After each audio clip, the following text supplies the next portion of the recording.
One of us was like, you know what? It would be awesome if there was a place for people to just try sports betting for free. James basically said, we should build an app for that. We gave it a shot. And yeah, a couple of years later, here we are.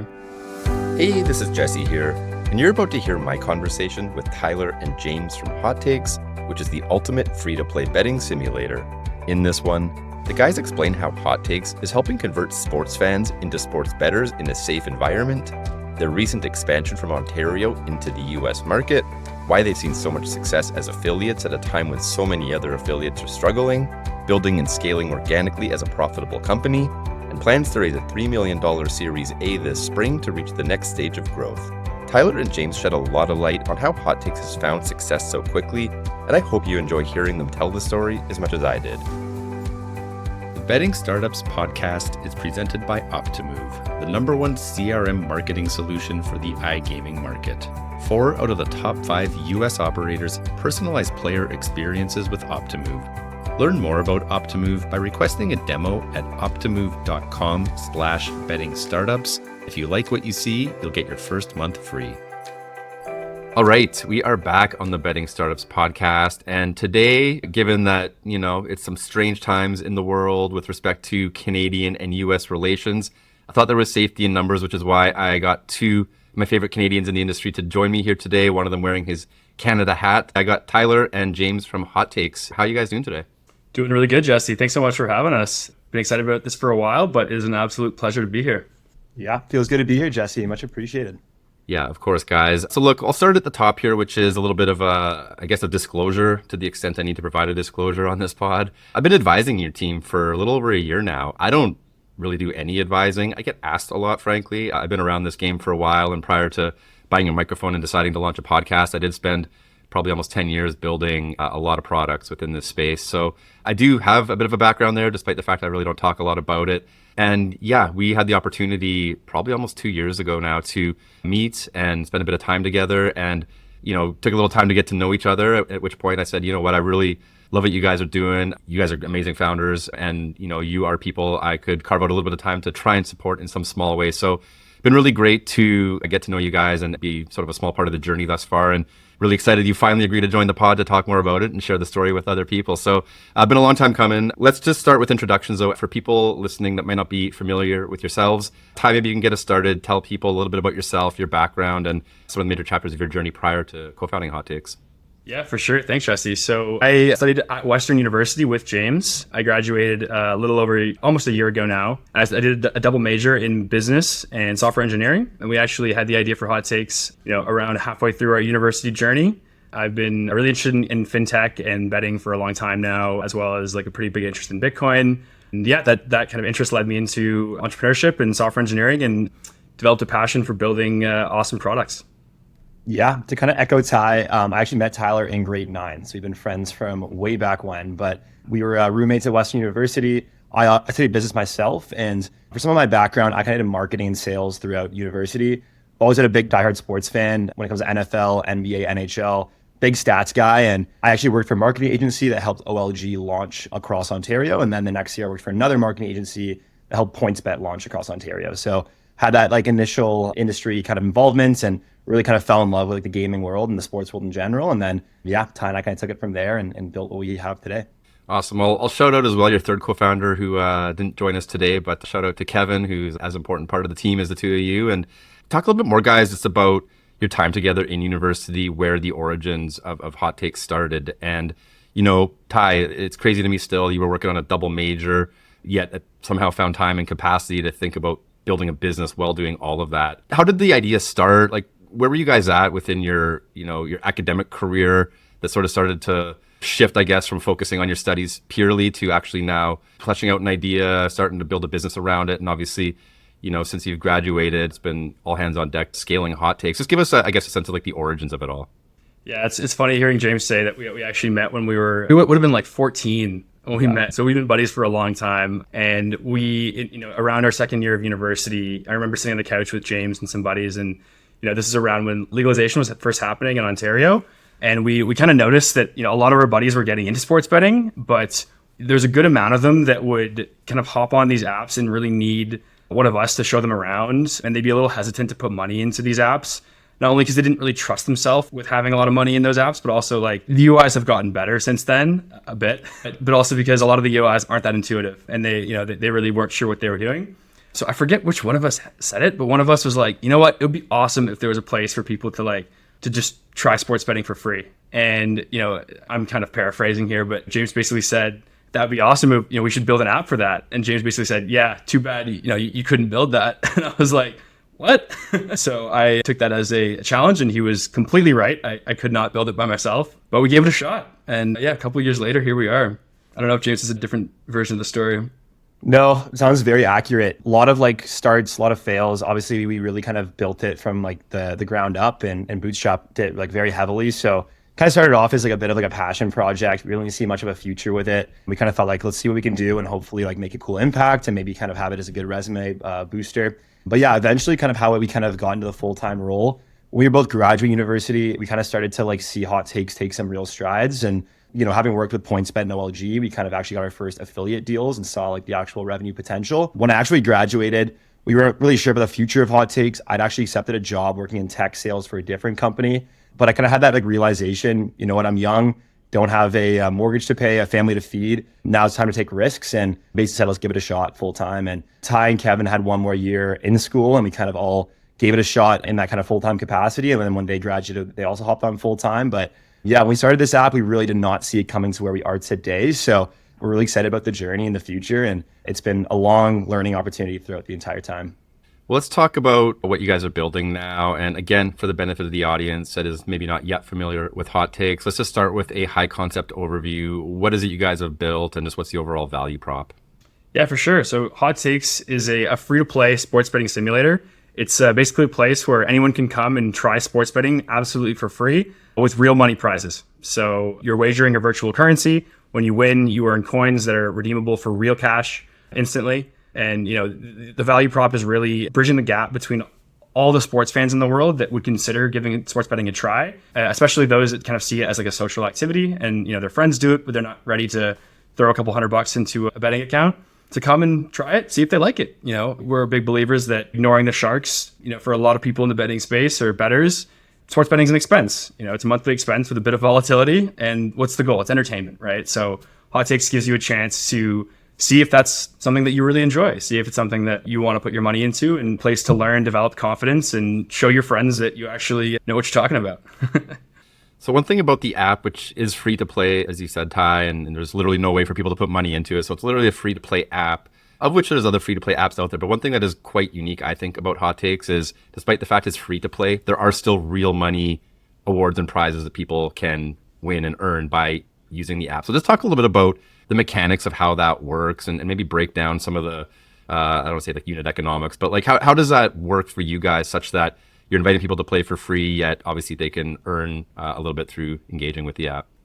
I'll talk more about some of the other aspects of the business, as I'm sure James will as well. But, at a high level, HotTakes, we're an entertainment company, right? Like I said, we're bridging the gap between, kind of the more beginner sports fans, and we're trying to give these beginner sports fans a chance to kind of evolve into people that are more confident and engaged with betting. So in a sense, we're monetizing the attention of these sports fans. We joke that, how many of these sports betting ads you see on the Super Bowl or on TV are actually going to get someone that bets $0 weekly to go, I'm going to start betting, hundreds of dollars every day now. It doesn't happen like that. You kind of need that gradual transition period. So the real money prizes are exactly how we do that. As an affiliate, we are taking a chunk of the money that we earn on converting those users and returning it to the players, right? These sports books have big budgets to try to find new users, and we're trying to just reward the people that are creating that value, the new bettors, and give that back to the users in the form of a great social experience and these prizes. So that's what we're trying to do. And James, for you, Ty mentioned the affiliate side of it, and you are helping people get more comfortable with the core concepts of sports betting before then, referring some portion of them over to real money sportsbooks if they so choose. For you, in the conversations with your operator partners, what's some of the feedback you've gotten insofar as the type of players you're referring and the quality of them? And look, to call it what it is, we all know the affiliate space has come under a lot of pressure in recent months, and a lot of the operators are either scaling back their affiliate programs, just in some cases shutting them down entirely, shifting the goalposts a little bit insofar as what they deem to be a quality player. Yet for you guys, it seems like your partners are all very enthusiastic about the types of players you are referring. So talk a little bit about, what makes the players that HotTakes is generating compelling traffic for your partners. Yeah, for sure. No, thanks, Jesse. I think the unique thing about HotTakes, the difference from other affiliates, is because a lot of these people are using these new partners as their first ever partner, there's a high chance for retention. So I know retention and keeping people on a book is often the operator's job, but as an affiliate, if you can really help make that easy for them, that provides a lot of value to us. So we've taken a different approach where instead of trying to put one user towards 10 or 15 different sports books, evidently you'll get, one of those users stay on one of those sports books out of the 10 or the 15, and the other sports books they don't stay on are not going to be very happy with you. So our idea is giving 2 to 3 different operators in front of one user's eye. Then it gives the book a real big chance for that user to actually stay on that platform.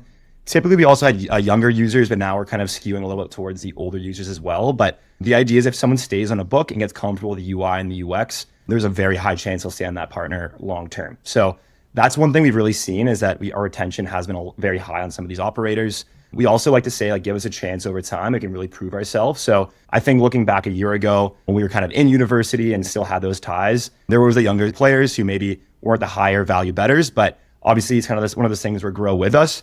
As we grow and we have an older audience base with more disposable income, so will our players as well. So we've seen the average FTD, the average FTB size going up fairly drastically. We even have some metrics into the actual player volume and the betting volume we provide to partners on a monthly basis. And that has tripled in the last 6 months. So it really just kind of depends as give us a chance to really give you those partners and have them kind of stay and get sticky towards that platform. And hopefully, it'll do the rest. But we do find that obviously pushing someone towards 10 or 15 partners when you are an affiliate and you're paid on a CPA basis, there's kind of more short-term revenue potential. But to have those long-term partnerships, you really have to foster those connections and really help with the retention aspect, which we've gotten a really good master of.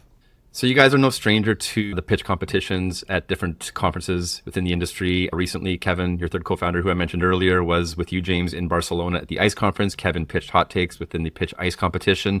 And one of the sort of marketing messages and positioning statements you guys use in a lot of your pitch materials is this notion of HotTakes being quote, paper trading for sports betting, right? Which again is this notion that there's no real money involved. You can practice. It's a safe environment without risk, etc.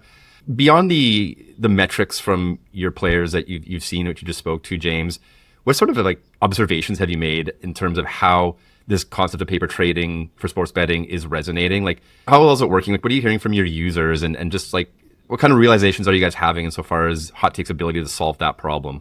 One thing I'll say real quick is one of the things that Ty says, an analogy that I really like is when it comes to Netflix, when it comes to Spotify, people like free trials. They like to really try it out for free before they can start paying. So we like to think of ourselves as that free trial, which we've done a really good job at. We're not giving away too much money, but at the same time, giving those little rewarding pieces is what is very key for people. That extra excitement of having something on the line, whether it's $5, 10 cents, or $100, the excitement's always there and pretty parallel across the wagers you actually have. So it was a hypothesis we kind of had of paper trading is not at all in the sports gaming world. And despite it being pretty popular and actually trading stocks, we wonder if it'd actually be an impact for this. And yeah, so far we've had amazing retention results. I can kind of pass off the Ty to show the actual results of our users so far, but we've seen overwhelmingly positive results towards it. And yeah, our hypothesis was correct. Yeah, thanks for that, James. And yeah, great question, Jesse. For some context for the listeners, so we actually, over the last year or so, have been transitioning from the kind of MVP that I and some teammates built during university, which is what initially kind of proved out the traction. We got to 10,000 users on that MVP, and we used that to raise some money last summer to build out a new, much more professional, more seamless product, which actually launched last January. So the new product's much better from a UI and usability perspective, but we were really intentional with the new products to focus on making it a really great, seamless experience, building out, age verification to make sure we're not catering to, teenagers, to build out really smooth withdrawals, really great experience all around, same game parlay support, all that stuff. And one of the biggest things we focused on was analytics during our conversions. So we get a ton of data back. Whenever we're converting a user, we're seeing, a ton of information about that bettor, how much they're betting, what leagues they like. So we can personalize the experience a lot more to them. The downside of focusing so much on all those great analytics capabilities is that the social features that we're really excited about aren't in the app yet. So that's kind of our next focus. And ultimately, we think the social features are what's going to make the paper trading experience really fun for all types of sports bettors. We want it to be a place where, even someone that's more experienced or an expert in sports betting will come just to be involved in the social community because, right now it is the kind of app where it's more solo. We don't have those social features yet. So it is more catered to beginners. But we're excited about that possibility, right? As we get more social features and, more exciting competitions, March Madness is coming up soon. That'll be very social experience. People are going to come and want to show off, their credibility on HotTakes, right? And to show their friends that they know their stuff. But one really great metric we have seen so far is that of the new users we've gotten so far in our first 3 weeks on the App Store, 16% of our new users are going to a registration page on a sportsbook. So we are seeing that real conversion between people gaining confidence, starting to bet on not just one league, but multiple leagues, trying out parlays and going back and forth between parlays and singles, and then making that step of jumping to real money betting. So it's really, really cool to see that. So you talked about the recent launch, Ty. You do have this new app in market. One thing you guys didn't mention yet, but I'll mention for you, is you've been really focused thus far on your home market of Ontario. And really that's where I think a lot of your initial traction and success has come from. But this new launch you referenced with the brand new app, which we'll talk about in a minute, is really all about launching now into the US and really attacking a much bigger opportunity. So what I'd love to maybe start with is, can you contextualize just like that whole strategy? And, what kind of traction were you seeing in Ontario that made you believe that expanding into the US and putting a year's worth of development effort into building the new app and just all of the resource and investing all of that was the right strategy for you guys? Let's talk a bit about this dual strategy of, I guess, harvesting the fruits of the Ontario market while then reinvesting that into this much bigger strategy, which has culminated in this recent launch in the US market.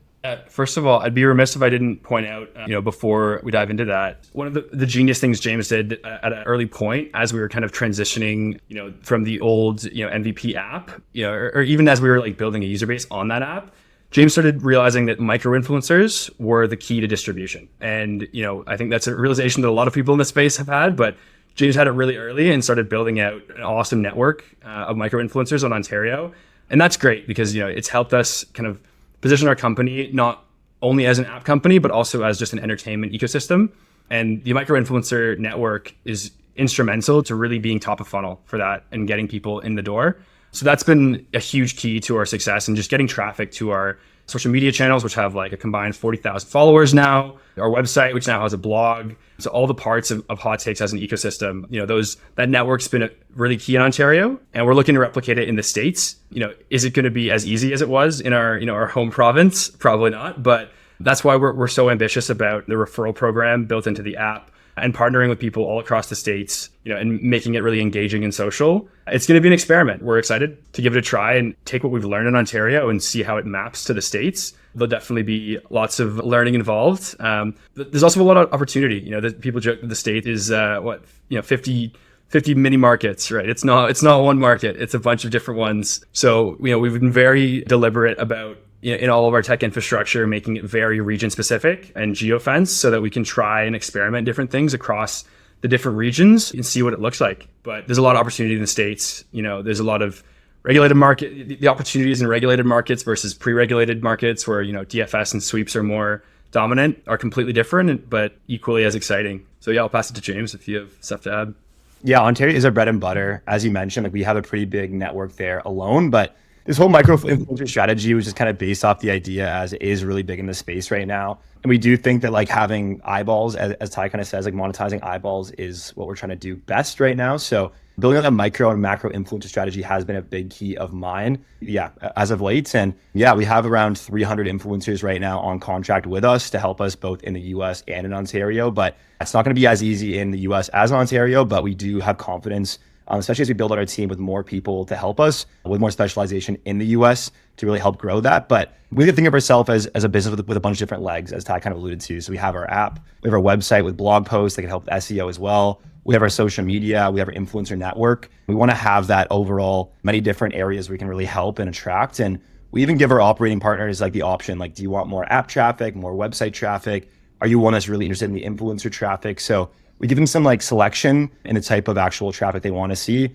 We have good metrics on what brings the best traffic, how we can find VIPs to then be retained on these partners. But by having such a wide variety of offering on the affiliate lens to partners it has given us advantage over many other affiliates that have maybe one or two different arms. So we have found that very effective, and we're always looking for ways to kind of grow those arms further. And big shout out to Kev, who's helped lead the development of some amazing software to help manage and scale, dashboards and feedback for our team of micro influencers. It's not easy to scale a program like that, and Kev has helped lead some amazing software development on that front.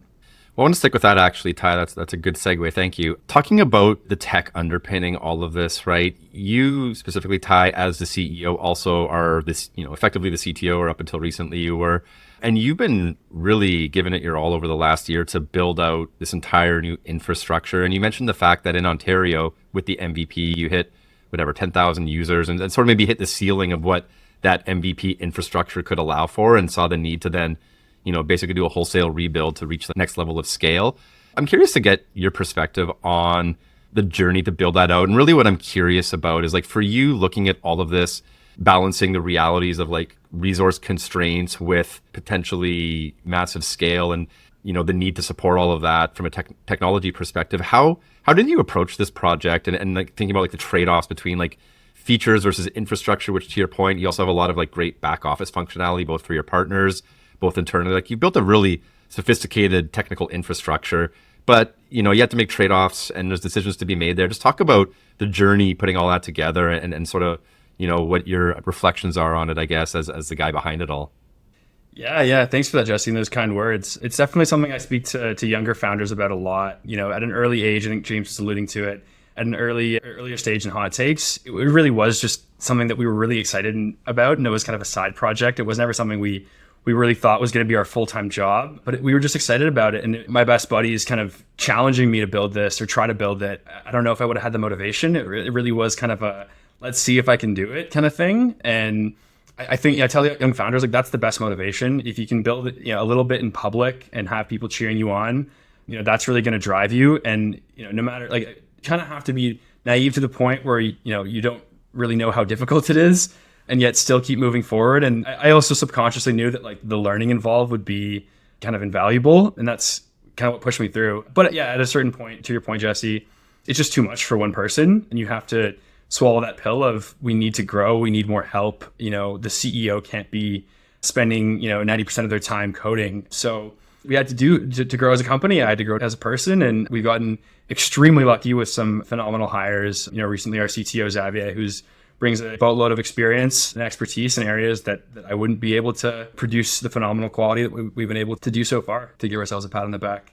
It's been a really amazing learning experience. It's managing people and growing a team is, in a lot of ways, for an engineer, much harder than building a back end. So yeah, that's been a great experience. Awesome, guys. Let's shift and talk about the capital side of all of this. You made a reference a few minutes ago to some money you guys raised last year. So to start with this part, just give us a bit of a backgrounder on how you've capitalized this project to date and just what that's looked like up until this point. When we first kind of started HotTakes, we put in like 10 grand between us, and it was very much like bootstrap from there. And it was like, all right, we know the affiliate space, you put money in, it takes about a month or two to get that money out. So there were kind of that initial cash flow constraints, and we were really very much bootstrapping it hardcore. We eventually kind of just, kept putting a little bit more money in, but very limited because we were students, and kind of putting all our summer savings into a project like this. So it got to the point where we were still making money and like putting money in and being profitable, like actually getting the money back at an early stage. But to really like capitalize on the growth, we did need to raise money. So we did do a kind of initial small round. This is dating back to, I want to say, last February. And yeah, it was a great initial group of people who kind of helped us get that initial kind of small amount of capital to help with A, cash flow constraints, but B, more so paying salaries to ourselves and really getting that initial, money to really grow it to the next step. So we have done 2 smaller rounds. Some people have been amazing and really helping us both in like an advisory capacity, but also just by the connections they can bring us. So we're looking at like Benjie Cherniak, who's been amazing in helping be a sounding board for us, along with connecting us with the right people. John Gordon, who's led both rounds now and has been one of our biggest fans and is always in our corner whenever we ask something from him, and Paris Smith, among many others. But we've been lucky to have such an amazing group of people who are extremely supportive of us, but also willing to kind of put themselves in our corner and connect us with people we need. And that has been instrumental to our growth to date. Yeah, I'll shout out John Gordon as well. He's actually the one, James, that introduced you and I at the Canadian Gaming Summit a couple years ago, or a couple summers ago now. And I've said it before, I'll say it again. John, for my money, is one of the, if not the best product minds within the industry. And when he came to me, he's like, Jesse, you got to meet these guys. This product they have is something that's caught my attention. And the fact that it caught John's attention, who has a very high bar for quality, told me everything I needed to know about what you guys are building. And, you know, having him involved is a huge coup for you guys and some of the other names you mentioned as well, James. So great to have that support. I'll shout out John. He was guest 1 of this podcast.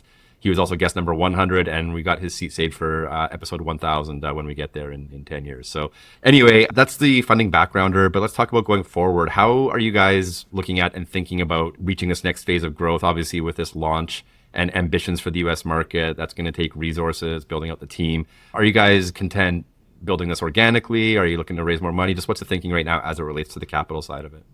Yeah, that's a great question, Jesse. To touch on the existing team of investors and advisors quickly, yeah, we've somehow managed to stumble our way into, you know, the absolute right circles and met some phenomenal people who have added a ton of value. You know, I mean, even having John as a lead, he's added so much expertise on building. I mean, he has the leading free-to-play games company, so to learn from him has been phenomenal. As we look forward, you know, we're really lucky that to give Kev another shout out, we've been able to actually stay profitable throughout this with a very much a bootstrapping mindset. And, you know, we were kind of alluding to keeping the engineering team pretty lean for a long time. We've been able to, you know, keep our cash spend under control. And it definitely, as we've been expanding, it's been increasing. And we're at the point now where we know exactly where we want to put the capital, and we're ready to kind of move into a more investment focused mindset. And that's why we're looking at the late spring, early summer, kind of end of Q2 for, you know, our next fundraise. You could call it a Series A. We're looking to raise, you know, around 3 million US. And, you know, the key goal there is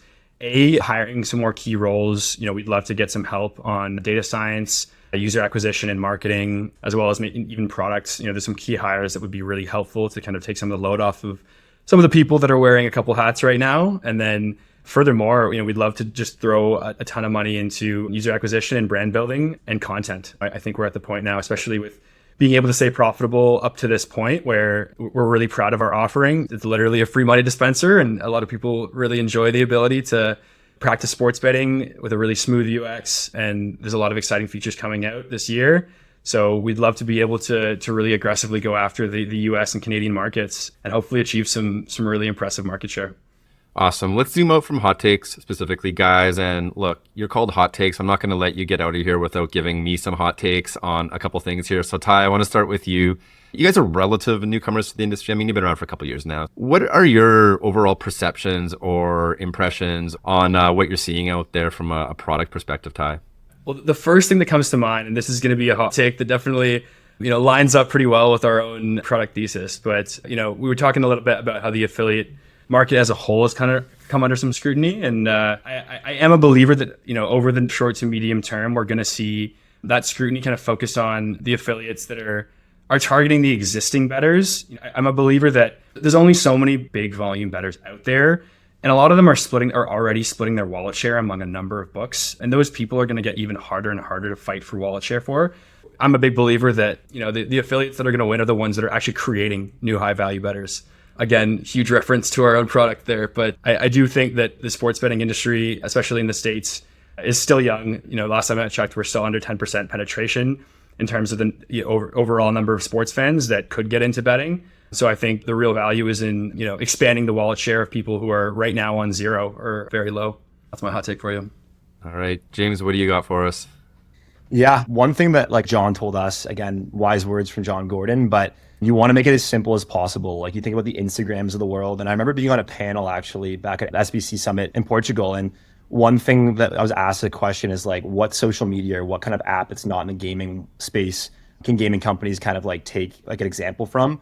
I think Instagram and like Netflix are two really good examples. And you want to not think anything when you're using an app. So think about Instagram, you can kind of doom scroll per se and kind of mindlessly use it. So we try to adapt that into HotTakes where it's very intuitive, very easy to play, and you don't need to do much thinking on. As soon as you guys start really thinking deeply about features in it and things get confusing, that's where you can lose the eyeballs and kind of lose that retention. So I think simplicity is key. You look at the prize picks of the world and why they're doing so well, and it's just a very easy to navigate app with a very simple basis, but at the same time, it's doing so well. So I think that's a kind of my per se hot takes is less is more in this industry with a lot of these different apps. And when you try to overcomplicate things, it can really bite you in the bum.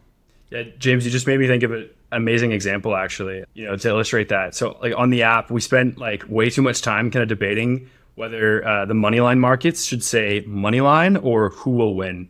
And that actually became like a pretty important like brand identity question, even though it's just a small detail. But like it really came down to like, okay, the beginners are going to much prefer who will win because they've never heard the term moneyline. They're not going to understand it, but everyone from intermediate and up is going to be like, what do you mean this is a money line? So it became a really like a weird question where we had feedback on both sides of people saying, why does this say this? It should say money line, and then vice versa. So I mean, it's still a debate to this day. We settled for it says who will win, and then in the kind of helpful explainer modal, it'll talk about money lines and like give you a rundown of what a money line is.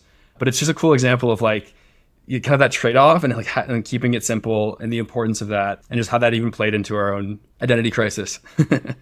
Right on, guys. Let's go through a thought exercise here. Pretend you got a crystal ball in front of you. You're looking 5 years into the future. In your wildest dreams with HotTakes in 5 years, where is it at that time and kind of where is it sitting within the broader ecosystem?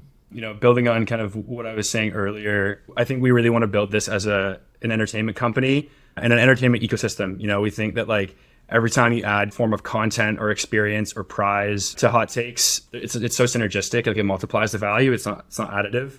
So, I really would love to build an insanely valuable business that, provides value not only to operators, but also to users. We want to, monetize the value of sports fans' attention and give a lot of that value back to them and create win-wins. I think that's what we've been doing to date. And I'm really proud of that. And I think it'd be awesome to continue creating win-wins for sports fans, creating the value and, the operators paying the bills. So I think 5 years from now, I would love to have a very, very comprehensive ecosystem built out with, kind of the free-to-play, social app at the nucleus.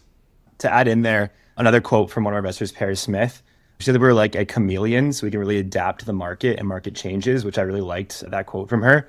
I feel like we are very adaptable. Obviously, the industry has had a lot of regulatory changes over the next probably 5 years, and we want to make sure that with whatever changes come, we can adapt and kind of actually use it as a benefit and advantage to us. So we've actually been reached out for different like white labeling opportunities, which we're potentially going to look into, but even just expanding to new markets. Our app is very similar to a lot of different DFS kind of social sports books. So if we really wanted to, we could change it on and do that, despite it not really being a huge priority for us. But, monetizing data, like I just do think there are many different paths for us, especially considering the fact that we want to really build that brand reputation. And with that content and that investment into content, we want to basically build up brands, podcasts, and have that be a very important arm of a business. So I use many different ways and paths we can kind of take in the next 5 years. And the fact that we can adapt is the exciting part about it. All right, before we get out of here, we're going to do some rapid fire questions. Each of you is going to answer quick ones here. Ty, first to you. When you wake up in the morning, what's the first app you check on your phone? The price of Bitcoin? No, I'm kidding. I don't know. Probably HotTakes. I would say email. We have a lot of partners and investors based out of Europe. So usually have an email or two, and I'll look at that right away. All right. You guys are up late in the karaoke lounge. What song are you singing? James, you first on this one. Well, Ty and I actually sung songs together, but the one that comes to mind is probably Vienna by Billy Joel. All right. Maybe we can arrange a viewing of that in the upcoming conference. We do have a video, but that won't be coming out anytime soon. Look in the show notes for a link to that video. Yep. Yeah. I was going to say like Rihanna or Seven Wonders, Fleetwood Mac. Last one, guys. If you could be somebody else for a day, who would it be and why? And Ty will kick you off with this one. Maybe Jack Dorsey. I don't know. I actually worked as an intern for Square for a couple of years. I got the chance to meet him, which was really awesome. One of the pieces of advice he actually gave to everybody was don't idolize people. But if I had to pick an idol, he's probably up there. So I think it'd be cool to be Jack Dorsey for a day. Yeah, I would have to say, and like, again, this could be a bit of a hot take. It'd be cool to be Elon Musk for a day just because who knows what's going through that guy's brain. It'd be cool to like live in his head for a day just to kind of see what it's like to be Elon Musk. More kind of curiosity than anything. Yeah, I suspect it's chaos in his head every day. Yeah, maybe I wouldn't actually. Maybe it's too much chaos. Yeah, there's a trend on billionaires here, I think. Yeah. Right on, guys. For people listening that want to reach out to either of you for a conversation about a partnership or otherwise, and or check out the product, quickly plug where they can go do all that. Yeah, for sure. Yeah, on email, tyler@hottakes.com. HotTakes.com is the place to go. We have a contact page to get in touch really easily. And, there's a download button everywhere if you want to go check out the app and win some free money. It's there for the taking. For the social medias too, it's at HotTakes Co. So a little bit different, but check us out. All right, we'll drop links in the show notes to those. But for now, guys, we'll leave it there for today. Really appreciate you joining. Fellow Canadians, look forward to seeing you in a few weeks at the next New York City Summit in Manhattan, and wishing you and the team all the best for a big year ahead for HotTakes. Thanks so much, Jesse. That was really fun. Yeah, thanks so much, Jesse. The Betting Startups podcast is presented by Optimove, the #1 CRM marketing solution for the iGaming market. 4 out of the top 5 US operators personalize player experiences with Optimove. Learn more about Optimove by requesting a demo at optimove.com/bettingstartups. And if you like what you see, you'll get your first month free.